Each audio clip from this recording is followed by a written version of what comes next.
Most people see a finished weld and think, oh, it all just came together. But behind every clean weld is years of repetition, discipline, and pressure to get it right. Today, we're talking with custom welder and fabricator Stan Sherwin from SS Custom Welding, a second generation welder who grew up around the trade and is now building a modern brand around craftsmanship, creativity, and visibility online. Because welding today isn't just about what you can build with your hands. It's also about what you can build with your name.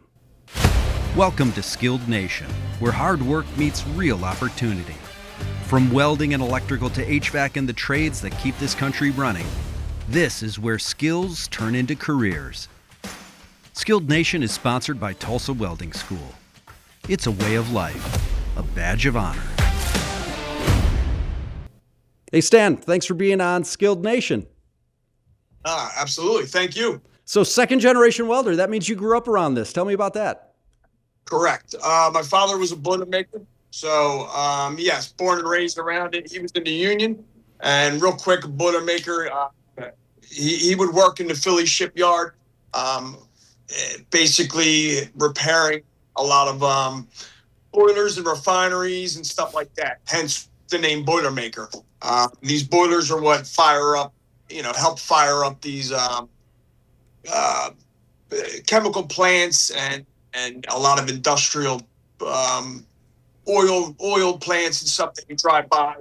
Yeah, it's one of those really old-timey terms, like the unions kept alive, like the Teamsters, which used to be like, teams of horses pulling a cart, and then it became the truckers. So it's just one of those really cool union terms that have kept alive. So great career for him, and you grew up around it how? Like, was there gear, equipment, around the house and in the yard? How'd that work? Yeah, so he had, my father had a welding machine, audio equipment. He would do a lot of side work, after hours to help, put food on the table for us. So he would do whatever, which, also came to me, that work ethic, which is truly a blessing. So yeah, he had the welding machine and all the tools and stuff. And I would hear him fire it up, every Saturday morning when I was trying to sleep in. 7:00 in the morning, I'd hear it rumbling in the back, and at that point, I didn't even really know what it was. It was just more or less, what's going on? And I just, knew he was out there working. And, yeah. That's real nice for like teenage you nursing a hangover, right? You're trying to Exactly. sleep in after a night out. Exactly. So that familiarity around it, did it just make it obvious that you were going to do this? Was this kind of a preordained career path for you, or how'd that work out? Well, I was never good at school. As far as sitting down and trying to absorb everything, I've always been hands-on. So again, and my father, I've always idolized him. He was my role model, my hero, and so again, it was either college or blue collar, work, and definitely wasn't doing the schooling thing. Again, that just was not on the table. So by the time I was 18, 19 is when, now I gotta do something to make money. So I kind of jumped around with some odds and ends, and then it finally came time where it was like, you know what, let me start looking at this route, and what he does, maybe let me give it a shot, And what was that, like a real bonding thing for him? Was he real proud of that? Because, I've heard it both ways, where people are like, no, I want you to go do something else. I want you to find your own path. But then, when you follow those footsteps, you certainly have a lot in common, a lot to talk about, a lot to share. Absolutely. Yeah, I got the tough love kind of path. So it was either, son, you don't want to do this, go to school. And again, me being hard-headed, no, I'm definitely not doing the school route. I want to do what you're doing. And he, okay, well, you're either going to sink or swim. That's it. So he put me in there. And again, it was tough love, and it wasn't, baby him and help him. It was, you're going to learn, and you're either going to become the best at it, or you're going to go to school or find a whole nother trade to get into. And that was that. That's a lot of pressure, actually. That sounds like more pressure than somebody coming into a cold.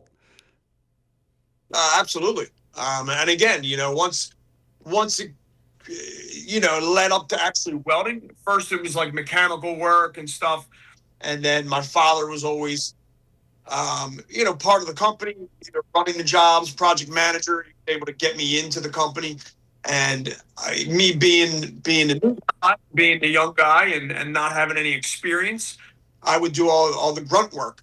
Yeah. So I would do all the grinding on the pipe and the beveling and again all the hard work. And then these guys would, come walking up with the welding shield and flip it down and start welding.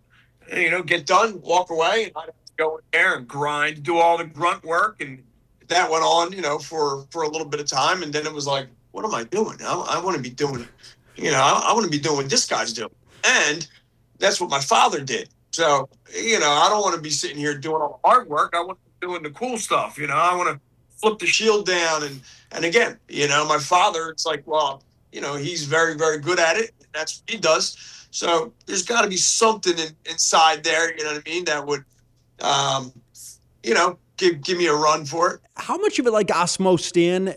Did it make the training, and what kind of formal training did you pursue? Did it make it easier or harder because you had been around it? Well, I never went to school, so my training was on the job, Okay. and I would take all the scrap, all pieces of pipe. It's very interesting route because when it comes to welding, pipe welding is the hardest, right? Because you're welding, it's a circle, so everything's about angle. It just when you're welding, whether it's stick, TIG, MIG, it's all about position and stuff like that. And pipe being round makes it the hardest.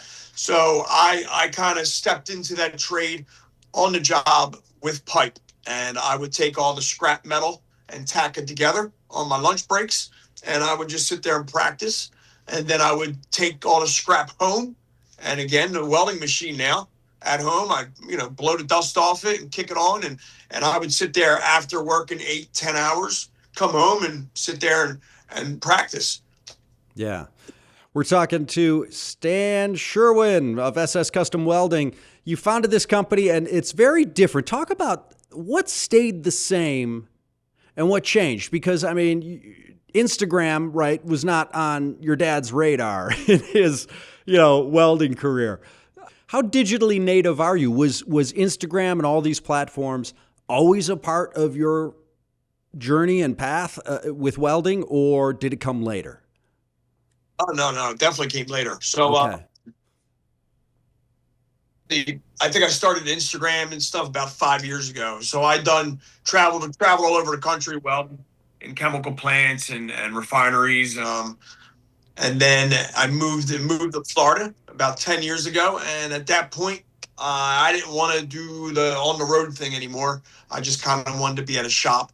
And when it comes to social media, I was never even, into that kind of thing. And I had a lot of younger guys that worked around me and stuff, and they would always, they would see my welds, and every day they would just tell me, man, you need to be posting. You're very good at what you do. You need to be, putting it out there. And at that point, to me, it always felt like, when you would post on social media, it felt like you were bragging, and which ain't the case, but that's how people would take it. So I never liked that idea, like, well, I don't want to put my welds and then people think that I'm trying to throw it in their face. And then the kids, kind of informed me, well, maybe you can post your welds and some of these younger guys can see what they're capable of doing. Again, because I didn't have that. All I knew was what I saw. I didn't know, what was possible welding and what kind of welds could actually be put down until social media came out. So it was a win-win. And then I posted a couple of videos, and a couple of young guys reached out to me and asked me for some tips. Where to start, how to get into the trade. And then that was it. I mean, that was that purpose. that something is starting to fill that void, to be able to help. And that's the whole goal in life, right? You learn it, you earn it, and then you return it, right? Right. So that was the idea, to be able to help everybody else. I love that. Learn it, earn it, return it. That is some wisdom from Stan Sherwin from SS Custom Welding. This is kind of fascinating that it came to you late, and that, you thought it was a brag. Because, influencers, I mean, that's something that has evolved in my lifetime. Did you ever see yourself becoming a welding influencer? Oh, definitely not. And I personally, I don't even like to even say that. It's just, that sounds crazy to me. And you got to own it, man. You got to own it, Stan. Yeah, Come on. Yeah. But again, so real quick, given my father was so good at what he did, very good at welding, I was able to pick it up so I would go into work. I'd be welding something. I'd blow a big hole in the pipe, get upset, home, and my father would be like, okay, well, why are you so upset? Relax. What's going on? Dad, every time, I get to this certain point, this is happening and the hole's blowing out. And since he already had all that skill, he would be like, all right, relax. Listen, tomorrow when you go in, try this. And then the next day I'd go in and perfect. So I had that teacher right there. So it allowed me to get very good, very fast. Within a couple of years, I was already better than everybody in the company, and it got to a point where it's like, okay, I can weld very good now. Let me try to tweak it around, and now I can practice, different styles and different things with welding, which again allowed me to almost make it, in art at this point. And so is that when you had people you were working with saying, you need to post that? And that put the idea in your head? Now I know that there's people who have influence and reach and kind of serve as role models in every pursuit. But like in the early days of this, I always saw to those as being the sports heroes, the celebrities, those would be the people that would do this. Were you surprised to find out how much hunger there was for your content? Oh, absolutely. I knew I was good. There's a fine line between being cocky and confident, and you got to really walk that line very easy, right? You never want to be cocky, but being confident is how you can get out there and show your worth and your trade. So after a couple of young guys, again, I got good so fast that it almost got boring to me. I kind of lost that edge, that fun. I could do it with my eyes closed at this point. So now the young guys are telling me to post, and I'm like, okay, I post it, and I see how much it's helping people. And then it was like, okay, now I got a purpose, right? So, I don't have to be tired of doing this now. Now I can go back in and make the prettiest welds I can to put it out there again, to show these younger guys and show everybody out there that if I can do it, you can do it. I mean, this is possible, if you have the right setup and the right gear and the right work ethic, then you could also make welds like this. How long did that take? Because you started talking about, I didn't want to look like I was bragging. And so there was a reluctance at first, and then it became something that actually drove your passion and kept you coming in, like, kind of got you out of bed in the morning. How long did that switch take for the light bulb to go off and you say, wait, this could really help people? Oh, so I was welding at that point for maybe 18 years. And then I started to posting after the young guys told me, post the welds and stuff like that. So maybe 6 months into posting, and it was like, okay, and the numbers started, climbing really fast, the following and stuff. And it was like, okay, well, obviously these people see something, so it was kind of like a little boost, like, oh, okay. And like you said, yeah, it helped me wake up in the morning and be like, all right, what kind of video am I going to do today? And what kind of, should I do a tutorial, or should I tell these guys, a lot of people are scared to be on camera and scared to, um, put their trade out there. But if you're very good at something, then there's no point in taking it with you, right? Get it out there, help the younger guys, and they can learn it instead of, somebody getting into the welding trade and trying to learn everything within 5-10 years. They can learn it, in a year, if they just listen to some of the things that I'm telling them and showing them. I mean, the proof is right here. The proof is in the pudding, Yeah. right? I mean, again, if I can do it, it's just what it is, and if I'm telling you to do it like this and try this, then, why not, right? I mean, you see what the results are. So it's, it would be beneficial on your part. How much of it is inspirational? Like, here's a finished product, right? This is an inspiration, it's something to shoot for, right? And then Correct. how much of it is tutorial? Like, this is how I got here. This is how you do it.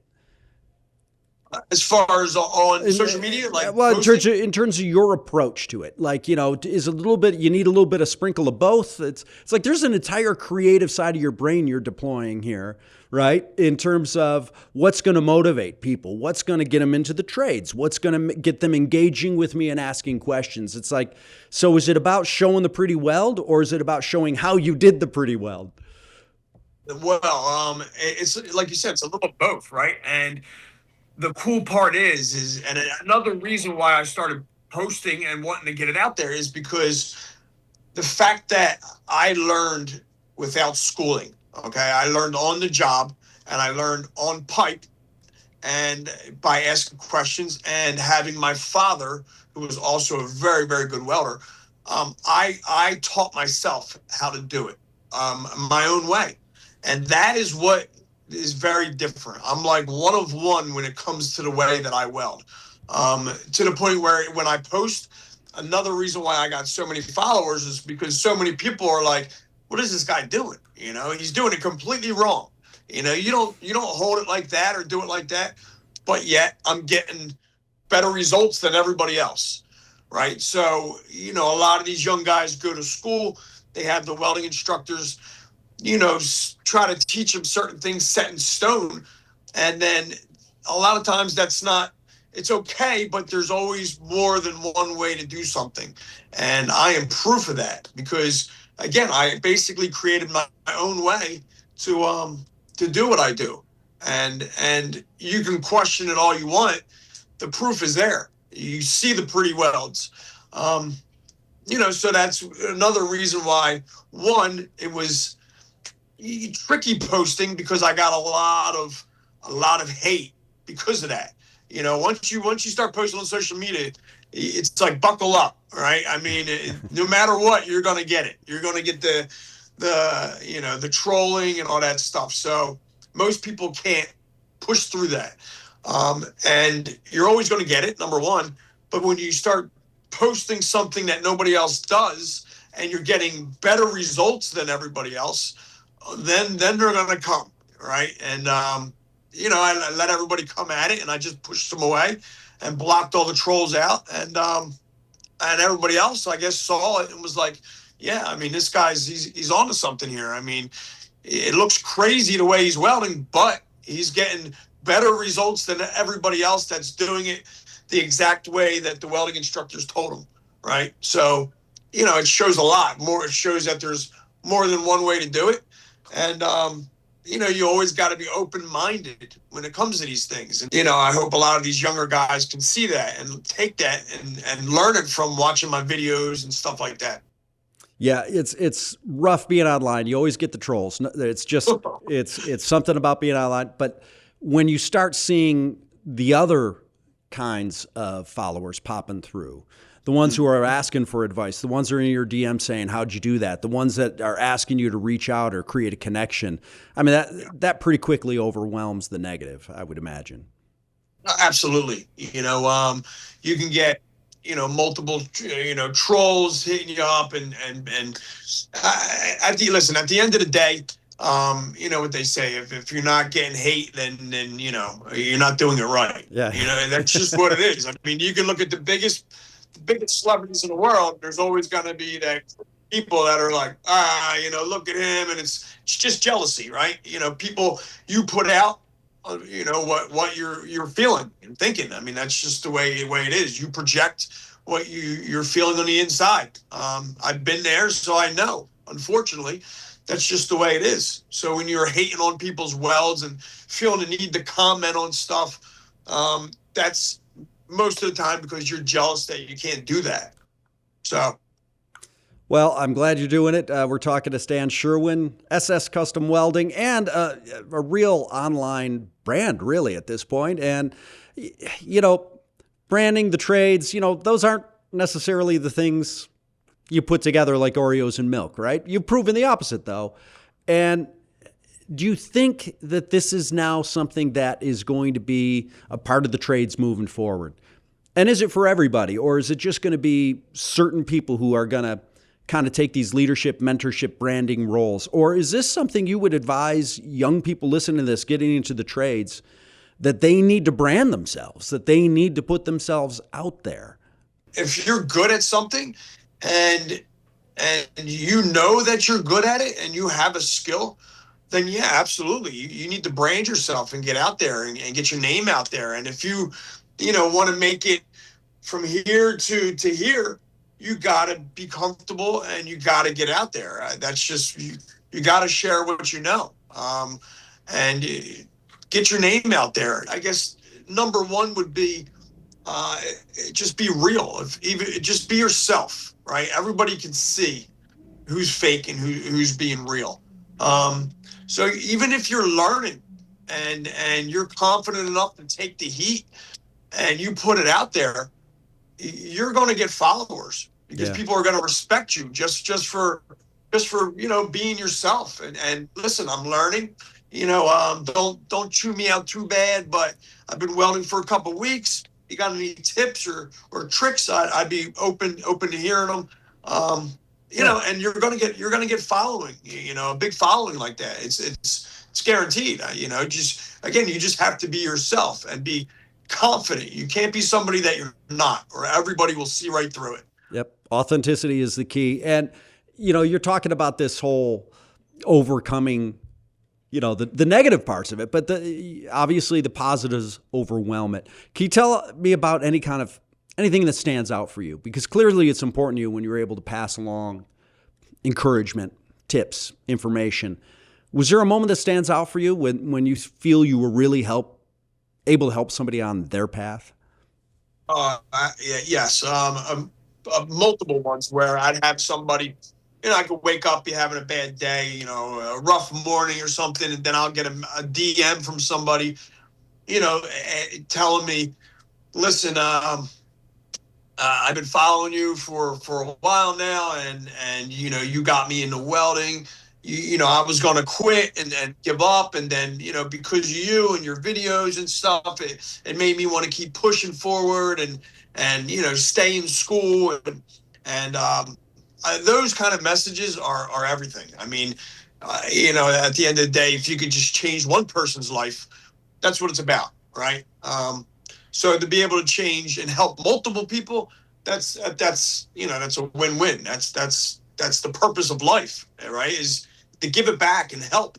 The end of the day, you have to be willing to help people and give back to people. That's what always definitely pushes me when I get one of those messages, I was going to throw the towel in, and then, I saw one of your little morning messages on the story, and, and it made me just, see you doing it and think, I'm not going to give up. He ain't giving up. He's never gave up. Those messages are definitely what fill that void inside of me and give me purpose. Man, that's fantastic. Stan Sherwin is a brand online. SS Custom Welding is his company. Stan, obviously you have to do welding to take shots of welding or video of welding. So I want to ask you about that balance, right? How much of what you do now is doing the welds? How much of what you do now is your social channels? Because that takes time. When you talk about responding to DMs, you talk about thinking through a shot. You know, if you're crawling into pipes and stuff like that to do a weld, I don't even know how you'd get a camera in there to, capture that process. So what's the balance in there between content and doing the work? Well, again, luckily, I've been blessed to be able to be very good at it, so I can do it very, very easy. Even the videos I take, it's all on production parts and stuff. And at this point, I can almost do it with my eyes closed. Again, pros and cons, right? A lot of younger guys get into welding and they love it because once they throw the hood down and start welding, it silences everything out, right? Mm-hmm. The bad day they're having, the fight with the girlfriend or whatever, right? They throw the hood down and they're like, okay, let me get into this. I've done it for so long that's now it's the opposite, right? Now I come in and I throw the hood down and now it just kind of does it. And now I'm thinking about everything else. You know what I mean? Why my hands are just kind of doing what they need to do. So when it comes to filming, yeah, I've been blessed to be able to be good enough where it's very easy for me to just set up a camera real quick, reach around the camera, throw some welds down, and then go home and do some editing. And even that over time it got a lot easier. I was going to say, how's your editing skills? That was something you did not train yourself to do from being a kid. Definitely not. And like anything else, you learn it as you go. It's funny because when I first started posting, I would see all the videos from other welders and stuff, and I would see all what they were doing and their video styles. And I remember thinking, like, man, I can do something so much better. I mean, like video wise, like it seems like people aren't even trying. So I'm like, so then I started, making different edits in my videos. And again, I got a huge following within the first 3 years, I think, jumped up to like 150,000 followers on Instagram, very, very quick. And it's not like it was just handed to me. I was actually posting 5-6 videos a day, just putting it out there, blowing up social media, like one way or another. You're gonna see me, and you're gonna learn about me, and you're gonna hear about me, and it worked. I knew I was good enough and skilled enough to where if I put enough out there, then it would take off. And and I was right.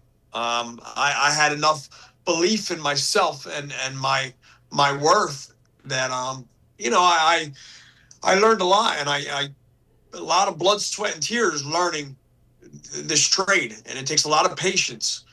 And it's not, again, it wasn't just handed to me. I learned it fast, but I learned it out in the field. I learned it, laying in the dirt. There was no babying and schooling and none of that. So I learned it the hard way, and it honed my skills.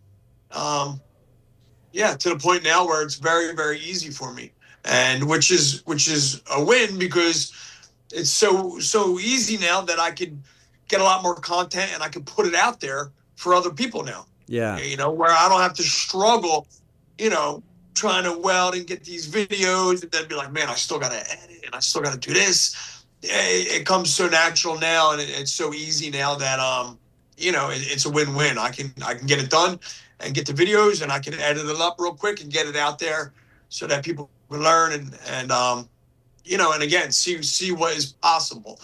I love it. You're self-taught welder, self-taught editor, auteur, director.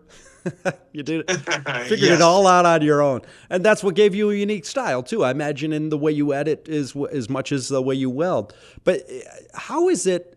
It strikes me that because you had such an aptitude, because you grew up around it, because you were exposed to it as a kid, you have this thing. Stick with me. This is going to sound weird, but it's going to come around.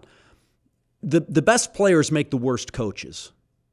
You know, like I grew up watching Isaiah Thomas, idolizing him, and he tried to coach the Knicks, and he was terrible. Because he just knew it. He just knew what you were supposed to do on a basketball court, but he couldn't articulate to anyone what you're supposed to do on a basketball court because it just came natural to him. So he never had to create a process in his mind. It was just instinct.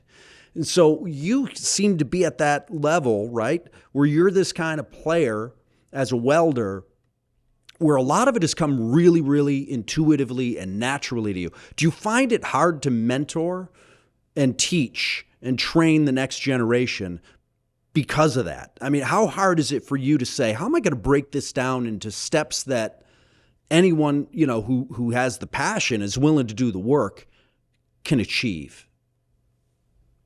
Well, so it's a very interesting question.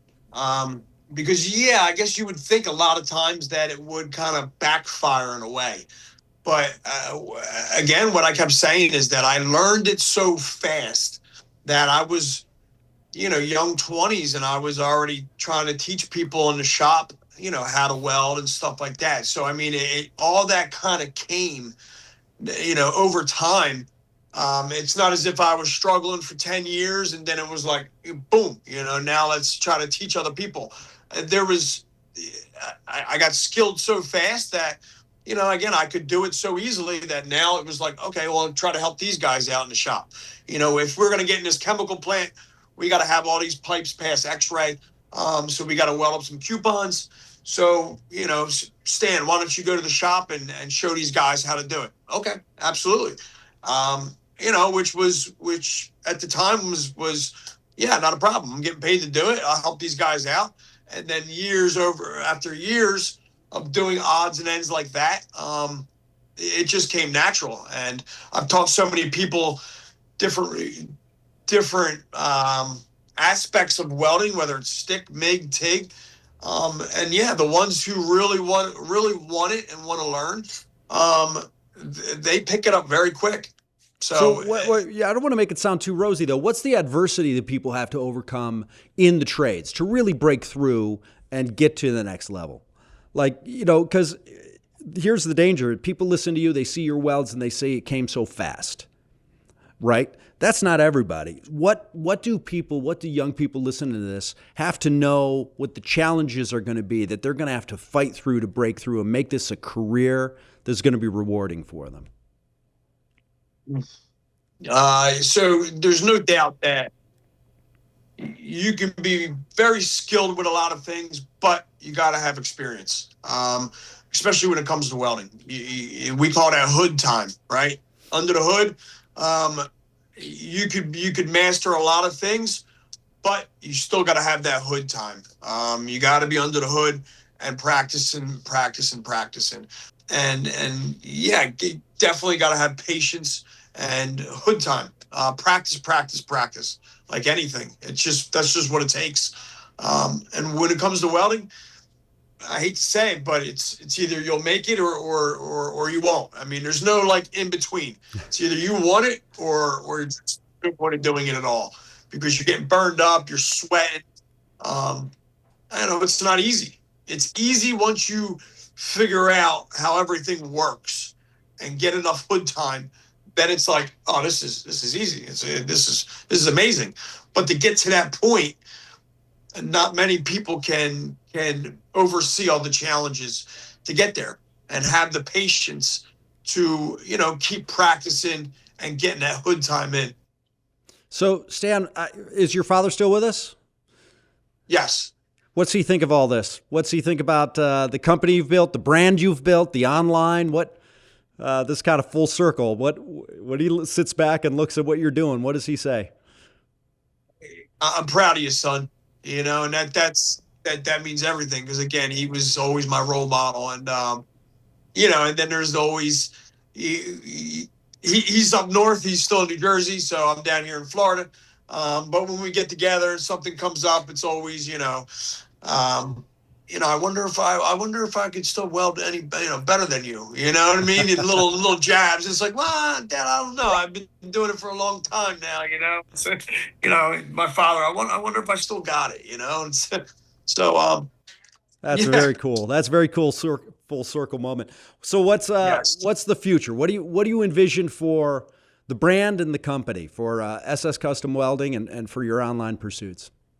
I see myself, owning multiple companies, and being able to, again, I mean, I taught myself this certain way to weld, and trying to get a lot of people to believe that. So if I can be able to kind of get that out somehow, to where, I don't know, in like some kind of book or some kind of program, to where kids can see this and understand. Number one, there's more than one way to do it. You got to be open-minded. Don't be stuck on exactly what your welding instructor is telling you. It's right, but it's not the only way.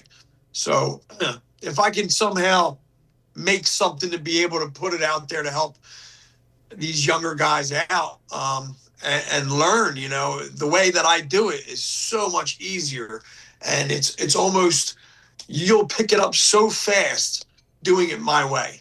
And it's just a barrier that I got to break, because it looks crazy the way that I'm doing it. And every welding instructor, everybody will tell you it's wrong. But the proof is in the pudding. I've welded everything, traveled all over the country, welded x-ray pipe, you name it, I've done it. And so, yeah, again, I mean, the proof is there. You just got to believe and be open-minded and be like, you know what, I think this guy's onto something. I mean, look what he's doing. Look at the results. Maybe I should listen to him. So Stan, for all the people with a phone in their hand, how do they find you online? SS_custom_welding. That is on Instagram and TikTok. I got some YouTube videos, also SS Custom Welding. Give me a follow, DM me. I talk to everybody. I answer everybody. I am not that guy who, has so many followers and I don't talk to nobody. I'm the complete opposite. I want to be your friend, I want to be everybody's friend. So DM me so I can, help you out. I mean, that's what helps me get out of bed in the morning, So again, follow me, DM me. If you got any questions, feel free to slide in my DMs and go to town with it. Oh man, I love that. That is somebody who is like reached the pinnacle of the career, knows their trade inside and out, and is willing to mentor and share to help other people come up behind him. That's fantastic, Stan. Thank you so much for being on Skilled Nation. That's what we're all about, man. Yeah, I appreciate it, man. This was absolutely a blessing and a pleasure. Thank you. Stan's story represents something big that's happening in the trades right now, proving that craftsmanship and creativity can and really have to coexist, and that skilled tradespeople can build not only careers, but brands and communities around what they do. If you enjoyed this episode of Skilled Nation, make sure you subscribe on YouTube and follow us wherever you get your podcast. This is Skilled Nation. It's a way of life and a badge of honor.